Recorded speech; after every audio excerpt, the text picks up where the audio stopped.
Perkenalkan, nama saya Naura Azhara. Di sini saya akan menjelaskan tentang perang kolonial dan pembulatan negeri jajahan. Perang kolonial dalam beberapa konteks disebut juga sebagai perang kecil, adalah istilah yang luas berkaitan dengan konflik yang muncul sebagai akibat dari wilayah luar negeri yang diselesaikan oleh kekuatan pihak asing yang pada akhirnya menciptakan suatu koloni. Istilah ini terutama merujuk pada perang yang terjadi pada abad ke-19 antara Eropa pasukan di Afrika dan Asia. Secara tradisional, perang dibagi menjadi 3 kategori. Yang pertama, perang penaklukan. Yang kedua, perang pembebasan. Yang ketiga, perang antar negara. Klasifikasi ini juga dapat dibedakan di antara perang kolonial, namun istilah perang kolonial biasanya mengacu pada perang penaklukan. Perang apa saja yang melawan penjajahan kolonial Belanda sih? Perlawanan Indonesia terhadap Belanda sampai awal abad 20 itu adalah Perang Padri. Perang Padri itu diawali dengan konflik antara kaum Padri dengan kaum adat terkait pemurnian agama Islam di Sumatera Barat. Yang kedua, Perang Patimura. Yang ketiga, Perang di Ponorogo. Yang keempat, Perang Jagaraga Bali.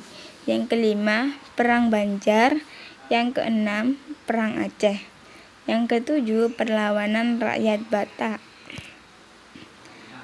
Apa sih perang kolonial pertama? Jadi, konflik pertama adalah Perang Raja William dari abad 1689 sampai 1697. Yang kedua, Perang Liga Augsburg di Eropa. Yang ketiga, Perang Ratu Ene di tahun 1702 sampai 1711. Perang yang keempat, Perang Suksesi Spanyol. Yang kelima, Perang Raja George dari abad 1744 sampai abad 1748. Yang keenam, Perang Suksesi Australia. Jadi, pembulatan negara jajahan Belanda disebut dengan Staatsgreeping. Penjelasannya, yang dimaksud dengan Staatsgreeping adalah istilah dalam bahasa Belanda yang berarti pembulatan wilayah jajahan. Belanda melakukan berbagai kebijakan untuk mendukung kekuasaannya. Salah satunya adalah Pax Neerlandica. Yang dimaksud dengan Pax Neerlandica adalah upaya Belanda untuk menguasai seluruh Nusantara di bawah kekuasaannya. Dan Pax Neerlandica membuat kedaulatan kerajaan-kerajaan di Nusantara hilang. Kepulauan Indonesia yang sebelumnya terpisah dipersatukan di bawah satuan wilayah administratif pemerintahan kolonial. Dampak positifnya adalah dibangunnya jalan dan jalur kereta api untuk memudahkan mobilisasi penduduk. Itu salah satunya contohnya.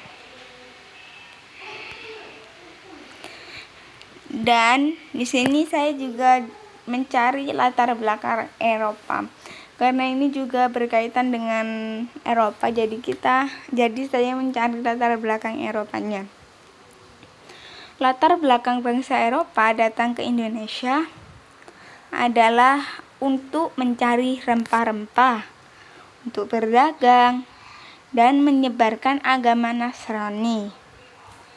Latar belakang kedatangan bangsa Eropa ke Nusantara bermula dari niat untuk berdagang serta mencari rempah-rempah.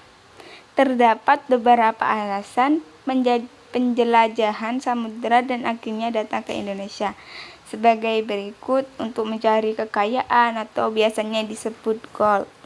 Kekayaan yang mereka cari terutama adalah rempah-rempah. Sekitar abad 15 di Eropa, rempah-rempah pada saat itu harganya sangat mahal. Harga rempah-rempah bisa semahal dengan harga emas atau biasanya disebut gold.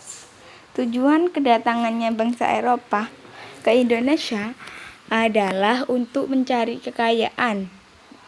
Biasanya disebut gold. Kejayaan biasanya juga disebut dengan glory. Dan menyebarkan agama disebut gospel.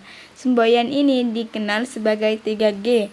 3G itu gold, kekayaan, glory, kejayaan, dan gospel, menyebarkan agama. Latar belakang yang pertama, latar belakang mencari rempah-rempah itu supaya Indonesia memiliki kekayaan alam berupa rempah-rempah yang melimpah.